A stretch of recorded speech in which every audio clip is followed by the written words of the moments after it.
What is going on, guys? This is Mr. DeLORIAN. It's a brand new video and episode of Zombolics, episode 2. As you guys can hear, my voice, I'm a bit congested and sick, so sorry if I'm sounding a freaking piece of shit the entire video, but let's hop right into this. So, as you guys know, this Walking Dead episode is the first episode without our dear Carl Grimes or anything, which is the character that died in the last episode, which I definitely should put that there are definitely like a spoiler for this video, I think. Spoiler. Now, obviously the episode starts off with Rick and Michonne basically in Alexandria and everything, trying to like put out fires, gather supplies before leaving Alexandria and everything, because obviously like Alexandria's up in ruins, like in fire and everything, like it's just dead, like no one's there, it's just Rick and Michonne, and they're like all alone and everything, because obviously Carl died. They like all try to put out fires and everything, and Michonne tries to put out a fire of like a building that Rick, like Carl and Michonne try like they used to sit on and everything. Obviously that doesn't work, and it gets really emotional. They all start like kind of breaking down, but they get out there and everything, they leave. But what is interesting is as they're leaving Alexandria, Rick starts like going through the notes that Carl wrote to all of them and everything, because obviously Carl handed the notes to Rick, and they start discussing how Carl said they should spare Negan and everything, like all of that, right? When Rick is scrolling through the notes and everything, he finds a letter to Negan, which obviously in this letter, as we see later on in the episode, it shows Rick basically saying to Negan to stop fighting and basically saying to his dad and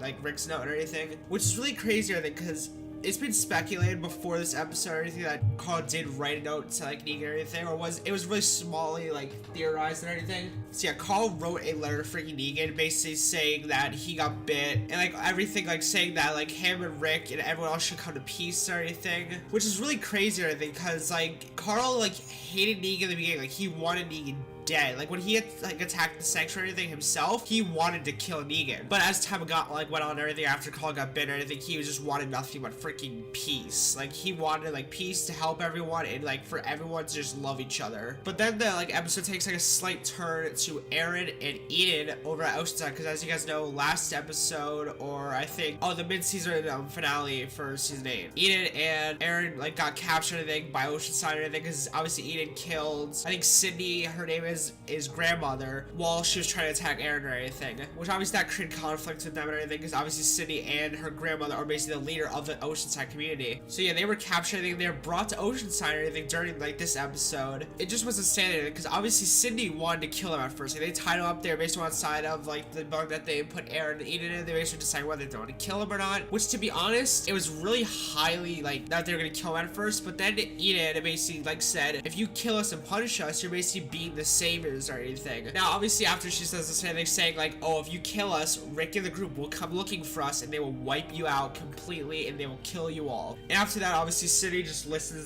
She just lets him go, but she tells him not to come back, which is pretty, I guess it's pretty logical, even though Rick will obviously come back. But Aaron, as you guys know, stayed behind to go more negotiate with the Oceanside people, which is really risky, because they said if you come back again, we will kill you. Which obviously Aaron, he wants allies and to make peace or anything. So obviously that like Aaron's basically wants to risk his life to get allies to end this war. Then we transfer over to Simon and over at the sanctuary there with Negan and like just like the sanctuary in general. So obviously Negan and like Simon and everything are talking about how like Alexandria escaped, how everyone just got out of like Alexandria. Obviously there's a little knock on the door. Now like let me like keep in mind everything that during this talk with Simon, Negan and everything, there's a lot of tension building up, like a lot of clashing with their opinions, like different opinions and everything, with Simon telling like Negan we should just cut our losses, just kill them all and everything, like just kill them all, like no, like don't kill one punishment, just kill them all, just wipe them out because they're not listening to like anything. But obviously Negan, he's just like, fuck no, they're a resource, so we need to like keep them or anything, which is like, it's good that he's not giving up or anything, but at the same time it's still a bit of endangerment in both sides, like Rick's cause and Negan's cause. So then they get a knock on the door to like their like main boardroom where they were like, they all have like their own meetings and everything in like the sanctuary, and there's a like they come through with a box, and obviously you guys saw this in like the second half of season 8 trailer. I think they come in with a box and everything, and Negan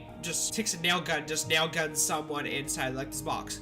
So they walk in or anything with a box, and they open it, and obviously on the box it says 38 more or anything. Like we have 38 more, stand down. They open the box, but Simon kind of realizes something just a little bit fishy about like who's inside this box. It turns out whoever's inside the box is one of the leaders at Simon's outpost or anything. And he like says to Negan, saying that's like the like guy from the outpost, those are my men, and he said we're gonna go and kill them all. And Negan gets super pissed and everything, because he goes, you will do your job and everything. He gets so pissed at Simon, saying, you will listen to me, you will bow down to me, and you will not kill them all, you will listen to me. Which Negan gets really actually kind of like scary and everything, because you do not see him yell much. He does not yell much, but in this he yells like fucking so loud at Simon, saying, you do your job and you listen to what I say and you only kill one of them. So obviously that takes a huge twist over to the Junkyard with Simon and like the Junkyard and everything. Now Simon is a bit like Simon wants to kill all the Junkyard people. He wants to kill all because they turn on him. But obviously, since Simon's scared of Negan, he's just gonna listen to him and just say, oh, okay, yep, we have to listen to the big guy Negan or anything, and only kill one. But it kind of goes a little bit south, and I'll explain how in a minute. But Simon goes, and he basically wants to like make another deal with them and take all their guns. I think kind of like what they did at Alexandria at the beginning. They just took all their guns and kill one. Simon now this is kind of where like theory comes in or anything, is Simon questions them after he takes all their guns about a helipad. Now, as you guys know, when Rick was gonna go negotiate with the Junkyard people or anything, he basically like saw a helicopter flying, and then in this episode they discussed on the helipad. Now, this kind of like leads to a little bit, maybe the Junkyard people have a helicopter that they did not tell the Saviors about or anything, or that's just flying around or anything. That's what Rick saw, and maybe it wasn't a hallucination. So then, obviously, after they take their guns and everything, Simon questions Jadis about the helipad, and Jadis is kind of like, oh, I don't know what you're talking about. Like, she just says, oh, there's nothing else. You took it all. We have nothing else here. But then, like, Simon's like, you do, like, they're basically going back and forth. Simon's saying, you do have something, just say we don't have anything. Then eventually, Simon puts literally a bullet into one of Jadis's like main like kind of like side chairman people or anything, and she's a little torn after this. She's like, oh shit, he just basically killed one of like my main people that's next to me and everything. So after that, Jadis is still like, there's nothing here. She's like not backing down. She's like, there's nothing else here or anything. Like she's like nothing else here. So Simon points a gun right at Jadis's like main like person that sits next to her, like the leadership there, and obviously Jadis is like, no, don't shoot her, but obviously Simon already just pulls the trigger, shoots her, which that's really like kind of like an emotional part of the episode for me and everything, because it showed like obviously after Simon kills her, Jadis punches Simon, gets him all fucking triggered, like super angry and everything, and he obviously you guys know Simon plays like Stephen Ogg, who plays Simon the Walking Dead. He was a part of the game GTA, and he was a psycho in that game. He is the same way in here when he gets punched by Jadis. He goes fucking mad and psycho, and just like he like goes on a fucking rampage screaming or anything, and then eventually he tells all of Simon's people to gun down like the Junkyard, which obviously they oblige and everything, they like, do it all and everything, they kill them all. And as they're gunning down the Junkyard,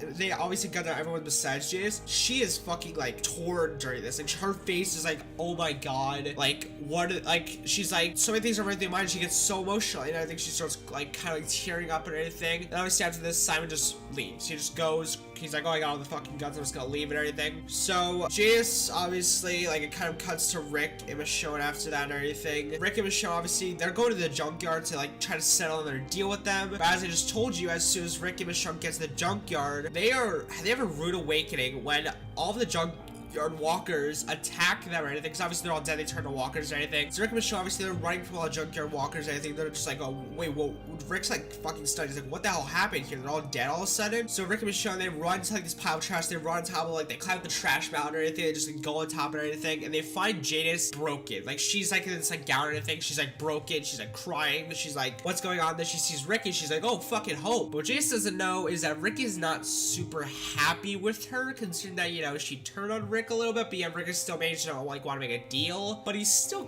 kind of resisting not to kill her. So obviously Rick and Michonne see them. He's like, what happened? She's like, oh, the Saviors came through, they just killed us all and everything besides me. And Rick is like, oh, okay, well, you guys are no longer a resource to me or anything, and you betrayed me, so, you know, fuck you. And he starts like trying to find a way out, which this is a really cool part. Rick, like, he starts grabbing like everything. He grabs a car door and he bends the two he basically bends the handlebars of the door and everything, and basically bends them into like sharp parts, junkyards, and he makes a fucking riot shield. This is so cool and everything, because you just, him and Michonne just like basically make these like shields, and they run through the zombies. And obviously Janice is like, I'm not being fucking left behind, and she like runs after them and everything, and tries to get out anything, but obviously Rick is just like, bye, I want nothing to do with you. You betrayed us, and you're no longer a resource. You have no people. Screw off. So obviously Janice, she's out to fight by herself. And she does this really cool thing in the episode where she basically like, you obviously know like I'm trying to think of what the word is. Basically, I think a compact or whatever, and she basically like all the zombies fall into the compactor. She like turns on, drills all. It's such a cool thing. Make sure, if you did not see the episode yet, make sure you go watch it, and also make sure you go look at the behind the scenes of it, because it's super cool. But obviously after Rick and Michelle leave, they're just like, oh, okay, bye, yeah, we're just gonna leave. But there's something really interesting about the scene. I'll get actually to that like after this, I think, like in the theories part of the video. After that and everything, after they leave like the whole like junkyard and everything, they're just like driving off, like trying to probably go to Hilltop or anything. It cuts to like Rick and Michonne. They stop the car, and Rick's like, I just need a moment, because he's like, okay, like I'm like all like so many thoughts are running through my head. I just need a moment. Rick takes all the at least Rick and Negan's notes and everything. He goes to the woods with the walkie-talkie and everything, and he's like, he goes in the middle of the field, he's like, get me Negan on like the walkie-talkie. Obviously Negan goes on, and Rick just says, you know, Carl is dead. Like he basically says to Negan, Carl is dead. And obviously we see a part of Negan that we've never seen before, which is him just heartbroken, emotional, and just like super like sad about, because obviously Negan loved Carl. Like Negan thought like, oh, Carl's just like me, he's basically like a son to me and everything, and like he's gonna grow up to be this like big man in the future, being like a ruler and everything. But obviously Negan hears he's dead, and he's like, holy shit, like someone I had emotion for is now dead, possibly maybe because of me, because Negan doesn't know yet that it could have been him or just whatever. So basically Negan just starts going, oh, it wasn't me, it wasn't the bombs in Alexandria that killed us. And Rick goes, no, it's a bite. And Negan's like, he starts blaming Rick. Now this is the part that's kind of like, where it kind of goes to Negan's side or anything, but still on Rick's, because Negan starts like saying, oh yeah, we should have peace. And obviously Negan's like idea of peace is killing Rick, taking over, killing people, taking all their shit and everything. So obviously Negan wants peace a little bit, but Rick is still fighting for some, like, they're both like fighting for their own form of peace. But here comes like the third part of the video. So before Rick and Michonne do stop the car and everything for Rick to go and just collect his thoughts, talk to Negan and everything, like about their whole like beef and everything, Rick said, Michonne actually goes, maybe we should go back and get Jadis or anything. Like maybe we should go back and get her, because Carl said we should always save people and everything and be kind to people and just like do stuff for people, and that's who's like who started everything. That's like a quote Carl always says, that's who we still are. And Michonne's like, oh, maybe we should go back for Jadis, and Rick's kind of like still like bumfucked. He's like, like I just lost my son, you know, the war's still going on, like everything can still be happening. So what I think is Rick and Michonne are gonna turn around, they're gonna go back to Jadis or anything. But as you guys saw in, I think, the second half of season 8 trailer, it showed Negan and Rick in this crate and everything. What I think is Jadis gets a little pissy with both of them, and when Rick goes back to the junkyard, Negan goes back also, because he doesn't believe Simon that he only killed one of them, and they both get trapped inside this crate together at the junkyard, which Jadis traps him in. Which that's like a lot to take in and everything, because obviously it's like there's this whole theory about Jadis being like alpha of the like whispers, which can still happen. Like say she traps him in and runs off and everything. But I hope you guys did enjoy this episode of Zombolics. Make sure to tune in next week Monday. Sorry this one went up a bit late and everything, but I see you guys all later. Peace out, and make sure to tune in next week. And I see you guys all later. Peace out and peace out.